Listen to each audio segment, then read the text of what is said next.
Welcome back to Visal media. ഞാൻ ഫക്രുദ്ദീൻ പന്താവൂർ. നിങ്ങളുടെ മതം നോക്കിയിട്ട്, നിങ്ങളുടെ വംശം നോക്കിയിട്ട് ഒരു രാജ്യത്ത് രണ്ട് നിയമങ്ങൾ ഉണ്ടാവുമോ? എന്നാൽ അങ്ങനെയുള്ളൊരു രാജ്യമുണ്ട്. അതാണ് സത്യത്തിൽ ഇസ്രായേൽ. ഇസ്രായേലിനെ കുറിച്ച് നമ്മൾ കേട്ടത് ഇസ്രായേലിൽ ഒരുപാട് വംശങ്ങളുണ്ട്, അറബ് വംശക്കാരുണ്ട്, അതോടൊപ്പം ജൂതന്മാരുണ്ട്, ദ്രോസികളുണ്ട്. ആ രാജ്യത്ത് എല്ലാവരോടും ഒരേപോലെ പെരുമാറുന്നു എന്നുള്ളതാണ് നമ്മൾ മനസ്സിലാക്കിയിട്ടുള്ളത്. എന്നാൽ സത്യത്തിൽ അങ്ങനെയല്ല. ഇന്നലെ ഇസ്രായേലി പാർലമെൻറ്റ് ഒരു നിയമം പാസ്സാക്കി. ആ നിയമം എന്താണെന്നറിയോ? അതായത് ഒരു അറബ് വംശജനാണെങ്കിൽ ചെറിയ കുറ്റങ്ങൾക്ക് പോലും അറബ് വംശജനെ തൂക്കിലേറ്റാൻ സമ്മതിക്കുന്നൊരു നിയമമാണ് ഇന്നലെ ഇസ്രായേൽ പാർലമെൻറ്റ് പാസ്സാക്കിയത്. ലോകത്തെവിടെയെങ്കിലും ഇങ്ങനെ ജനിച്ച മതം നോക്കിയിട്ട്, വംശം നോക്കിയിട്ട് രണ്ട് തരം പൗരന്മാരെ കാണിക്കുന്നൊരു രാജ്യമുണ്ടോ? ഒന്നാമത്, ചില മുസ്ലിങ്ങളിലൊക്കെ ഒരു ധാരണ ജൂതന്മാരെന്ന് പറഞ്ഞാൽ വെറുക്കപ്പെടേണ്ടവരാണ്, ശപിക്കപ്പെട്ടവരാണ്. അങ്ങനെയാണ്. സത്യത്തിൽ സൂഫി കോൺസെപ്റ്റിൽ നിങ്ങൾ മതം പഠിച്ചാൽ അറിയാം, ഏതെങ്കിലും മതങ്ങൾ ശപിക്കപ്പെട്ടവരോ ഏതെങ്കിലും വർഗ്ഗങ്ങൾ ശപിക്കപ്പെട്ടവരോ അങ്ങനെയൊന്നുമല്ല. ജൂതന്മാർ, നല്ല ജൂതന്മാരുണ്ട്, ചീത്ത ജൂതന്മാരുണ്ട്. മുസ്ലിങ്ങളിൽ തന്നെ നല്ല മുസ്ലിങ്ങളുണ്ട്, ചീത്ത മുസ്ലിങ്ങളുണ്ട്. അപ്പോൾ ജൂതന്മാർ പണ്ട് കുറേ പ്രവാചകന്മാരെ കൊന്നിട്ടുണ്ട്, അവർ ശപിക്കപ്പെട്ടവരാണ്. ജൂതന്മാർ ലോകത്തിന് ഒരുപാട് നല്ല സംഭാവനകൾ ചെയ്തിട്ടുണ്ട്. ഹബീബായ നബിയൊക്കെ അവരോടൊന്നിച്ചിട്ട് കടം വാങ്ങിയിട്ടും കടം കൊടുത്തും ഒക്കെ ജീവിച്ച കഥകൾ നമുക്കറിയാം. പക്ഷേ എന്തുകൊണ്ടോ നിർഭാഗ്യവശാൽ ജൂതന്മാരെ ഒരു കുറ്റവാളികളാക്കിയിട്ട്, അവരൊരു വെറുക്കപ്പെടേണ്ടവരാക്കിയിട്ട് പലപ്പോഴും ഒരു മധ്യകാലഘട്ടത്തിൽ മുസ്ലിം ചരിത്രകാരന്മാരോ എഴുത്തുകാരോ വ്യാഖ്യാതാക്കളോ ആ രീതിയിൽ ചിത്രീകരിച്ചത് കൊണ്ടാവാം മുസ്ലിങ്ങളുടെ ഒരു ശത്രുക്കളാണ് ജൂതന്മാർ എന്ന രീതിയിൽ വ്യാഖ്യാനിക്കപ്പെട്ടിട്ടുണ്ട്. ഒരു വിശ്വാസി ഒരു ദിവസം 10-17 തവണ ഓതുന്നൊരു സൂറത്താണ് സൂറത്തുൽ ഫാത്തിഹ. അതിൽ കാണാം ഗൈരിൽ മഗ്ലൂബി അലൈഹിം വലദ്ദാലിൻ. ഈ രണ്ട് ഭാഗത്തിനും ശപിക്കപ്പെട്ടവരും അള്ളാഹുവിൻ്റെ കോപം ഏറ്റുവാങ്ങിയവരും. ഇവിടെ ചില ആൾക്കാർ വ്യാഖ്യാനം കൊടുത്തത് ജൂതന്മാരും ക്രിസ്ത്യാനികളും എന്നാണ്. അപ്പോൾ സ്വാഭാവികമായിട്ട് അവർ ചോദിക്കും, നിങ്ങളുടെ പ്രാർത്ഥനയിൽ എപ്പോഴും ഞങ്ങളെ ശപിക്കല്ലേ, പിന്നെ നിങ്ങൾ എങ്ങനെയാണ് കരുണയുള്ള മതമാവുക എന്നുള്ളത്? അപ്പോൾ ആ ഒരു ആയത്തിൽ ആരാണോ ശപിക്കപ്പെടാൻ അർഹതയുള്ളത് അവരൊക്കെ ശപിക്കപ്പെട്ടവരാണ്. അവിടെ ജൂതർന്നോ ക്രിസ്ത്യാനികളെന്നോ പ്രത്യേകം ഇല്ല, ഖുർആനിൽ അങ്ങനെ പറഞ്ഞിട്ടില്ല. പക്ഷെ നമ്മൾ അങ്ങനെ കൊടുത്ത വ്യാഖ്യാനം ആ രീതിയിലായിപ്പോയി. ഇസ്രായേൽ എന്നൊരു രാജ്യത്ത് ഇന്ന് അറബ് വംശജനാണോ മുസ്ലിമാണോ അവൻക്ക് വേറൊരു നീതിയാണ്. ചെറിയ കുറ്റകൃത്യങ്ങൾക്ക് പോലും അവരെ തൂക്കിക്കൊല്ലുന്നൊരു നിയമം ഇന്നലെയാണ് ഇസ്രായേൽ പാർലമെൻറ്റ് പാസ്സാക്കിയത്. ഇസ്രായേൽ പാർലമെൻറ്റ് നിയമം പാസ്സാക്കിയപ്പോൾ അവിടെ ഗംഭീര ആഹ്ലാദമാണ്. അവിടുത്തെ മന്ത്രിമാരും അവിടുത്തെ മുതിർന്ന ആളുകളൊക്കെ വൈൻ കുടിച്ചിട്ടൊക്കെയാണ് അത് ആഘോഷിച്ചത്. അപ്പോൾ എന്തുകൊണ്ടാണ് ഈ രാജ്യം ഇങ്ങനെ? ഇസ്രായേൽ എന്ന രാജ്യത്തിന് ഒരുപാട് പ്രത്യേകതകളുണ്ട്. അത് ഇസ്രായേൽ എന്ന രാജ്യത്ത് അറബ് വംശജരെ 1967 വെസ്റ്റ് ബാങ്കൊക്കെ ഇസ്രായേൽ കീഴ്പ്പെടുത്തിയല്ലോ.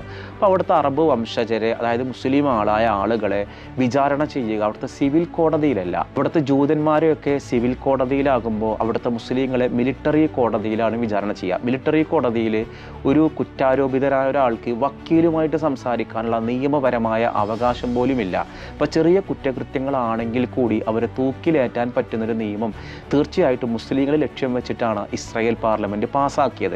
ഈ പാസ്സാക്കിയ നിയമത്തിന് അവിടുത്തെ സുപ്രീം കോടതിയുടെ അന്തിമ അംഗീകാരം കിട്ടേണ്ടതുണ്ട്. നിലവിലെ സാഹചര്യത്തിൽ അന്തിമ അംഗീകാരം കിട്ടാനാണ് സാധ്യത. പിന്നെ അന്താരാഷ്ട്ര മനുഷ്യാവകാശ സംഘടനകളൊക്കെ ഇതിനെതിരെ രംഗത്ത് വന്നാൽ, അവരിനി വല്ല പരാതിയും കൊടുത്താൽ അതുമായി ബന്ധപ്പെട്ട് വല്ല നിയമങ്ങൾ മാറ്റിയേക്കാം. നമുക്കറിഞ്ഞുകൂടാ, അതിന് സാധ്യത കുറവാണ്.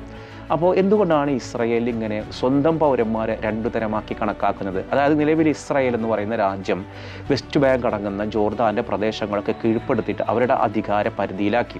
അവർക്ക് പാർലമെൻറ്റിൽ പ്രത്യേക സംവരണങ്ങളും ഇതൊക്കെ ഉണ്ട്. പക്ഷേ സ്വന്തം രാജ്യത്തൊരു കുറ്റകൃത്യം ചെയ്തു കഴിഞ്ഞാൽ ഈ അറബുകൾക്ക് കൊടുക്കുന്ന ശിക്ഷയും ഇസ്രായേലികൾക്ക് കൊടുക്കുന്ന ശിക്ഷയും രണ്ടാണ്. ഈ മുസ്ലിങ്ങളായ അറബുകളെ മിലിറ്ററി കോടതിയിലും മറ്റുള്ളവരെ സിവിൽ കോടതിയിലുമാണ് ശിക്ഷിക്കുക. അപ്പോൾ സ്വാഭാവികമായിട്ടും സിവിൽ കോടതിയിലാകുമ്പോൾ അവർക്ക് വിചാരണ വേഗത്തിൽ പൂർത്തിയാക്കുകയും ചെറിയ ശിക്ഷകളാണ് കിട്ടും. ഒരിക്കലും ഒരു വധശിക്ഷ കിട്ടില്ല. പക്ഷേ മുസ്ലിമാണോ അറബ് വംശജനാണോ അവർക്ക് വേഗത്തിൽ വധശിക്ഷ കൊടുക്കുന്നൊരു നിയമം.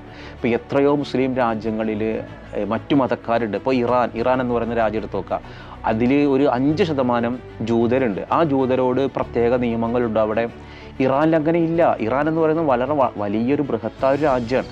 അവിടെ ജൂതരാണെങ്കിലും ക്രിസ്ത്യാനികളാണെങ്കിലും എല്ലാവരോടും, എല്ലാ സുന്നികളോടാണെങ്കിലും എല്ലാവരോടും ഒരേ രീതിയിൽ തന്നെയാണ് അവിടുത്തെ നിയമമുള്ളത്.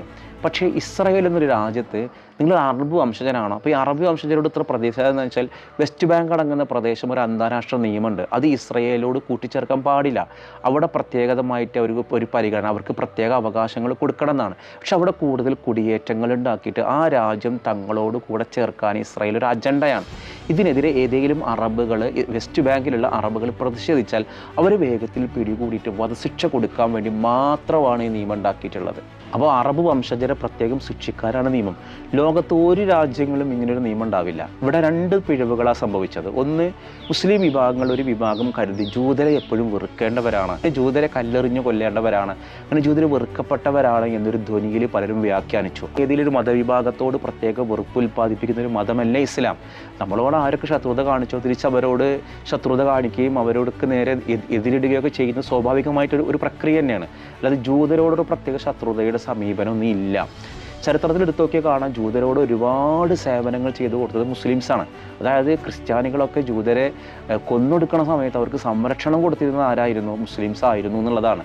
ചരിത്രത്തിൽ അതിനൊക്കെ തെളിവുകളുണ്ട്. പക്ഷെ നിർഭാഗ്യവശാൽ ഇന്ന് മുസ്ലിങ്ങളെ കണ്ടിടത്ത് വെച്ച് കൊല്ലുന്ന രീതിയിലേക്കൊക്കെയാണ്, അല്ലെങ്കിൽ അവർക്ക് തൂക്കുമരം വിധിച്ചിട്ട് അവരെ പരമാവധി ഇല്ലാതാക്കുന്ന രീതിയാണ് ഇസ്രായേൽ ചെയ്യുന്നത്. പക്ഷേ എല്ലാ ഇസ്രായേലികളും ഇങ്ങനെയല്ല കേട്ടോ.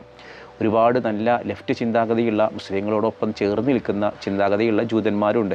ഈ ഒരു സയനിസം ബാധിച്ച ജൂതന്മാർക്കാണ് ഇത്രയും തീവ്രമായ മുസ്ലിം വിരുദ്ധ നിലപാടുകളുള്ളത്. നിർഭാഗ്യവശാൽ ഇന്നവിടെ ഭരിക്കുന്നവരും അതുമായി ബന്ധപ്പെടുന്ന ചിന്തിക്കുന്ന ആളുകളൊക്കെ ആ രീതിയിലാണ്. ഇപ്പോൾ ഇസ്രായേൽ ഇതുപോലെ ഒരു അറബ് വംശജനാണ്, മുസ്ലിമാണെന്ന് കരുതി വധശിക്ഷ വിധിക്കുന്ന ഒരു രീതിയോട് നിങ്ങൾ യോജിക്കുന്നുണ്ടോ? ഒരു രാജ്യത്തെ പൗരന്മാർക്ക് മതം നോക്കിയിട്ട് 2 വ്യത്യസ്ത രീതി, 2 വ്യത്യസ്ത സമീപനങ്ങൾ, വ്യത്യസ്ത കോടതികൾ, വ്യത്യസ്ത ശിക്ഷകൾ, ഇങ്ങനെ ചെയ്യുന്ന ഇസ്രായേലിൻ്റെ ഈ രീതി ഒരു ജനാധിപത്യ രാജ്യത്തിന് ചേർന്നതല്ല.